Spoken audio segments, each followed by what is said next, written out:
people with essential services such as jobs, education, healthcare.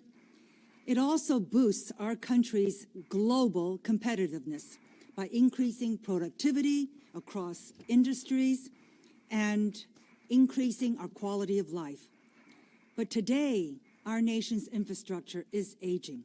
We're seeing increased congestions on our roads and in our airspace, and by some estimates, delays and lost fuel cost our countries about $160 billion annually.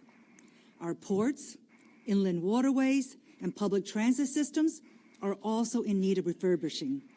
If our country is to remain competitive and produce good jobs, the infrastructure must be addressed. Well, we have a president who is a builder, and he understands our country's infrastructure needs.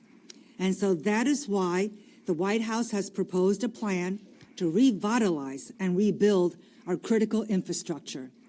The proposal calls for $1 trillion in infrastructure investments over the next 10 years, and it calls upon 17 different federal agencies to all work together. Transportation is only one part of the infrastructure proposal.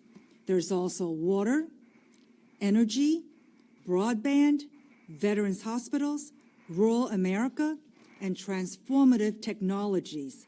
These are all other parts of this very vital infrastructure proposal. As you have heard, regulatory reform is another very key part of the infrastructure. And our department and departments throughout the federal government are making a great deal of headway in reducing the regulatory burden on families and job creators. So just in the Department of Transportation, for example, early in 2017, we launched reforms to reduce unnecessary, duplicative, and overly burdensome rules and regulations. We all care about the environment and protecting the public, but when regulations are duplicative and they are overly burdensome, they don't perform the job. They don't help what they're supposed to be doing. So in addition, the department is simplifying and streamlining the permitting and approval processes for new infrastructure. And here are some real-world examples that demonstrate why permitting reforms are needed. In 1936, it took only 5 years to build the massive Hoover Dam. By comparison, an additional runway at Taos, New Mexico, just recently took 19 years to complete because of permitting and approval process. That's not the worst of it. I went to visit Alaska in August of 2017, where the Department of Transportation was finally able to announce that another federal agency cleared the way for a new road called Sterling Highway to be built. Among other things, this road will provide year-round access to medical care for a small, remote Alaskan community. It took 35 years to get that approval.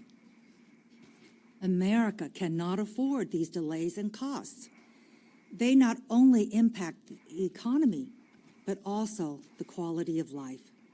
And so the department has already made significant progress in implementing the president's directive to cut red tape and regulatory costs.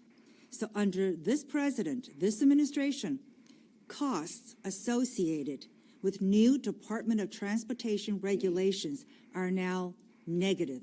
It's a minus $317 million in 2017 and will be minus $500 million in 2018.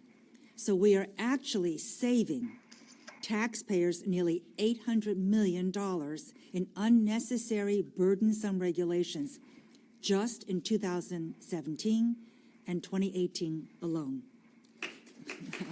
Pretty impressive. But what that means is that the government is off our backs and that people, real Americans, are able to carry on their lives, take care of their families.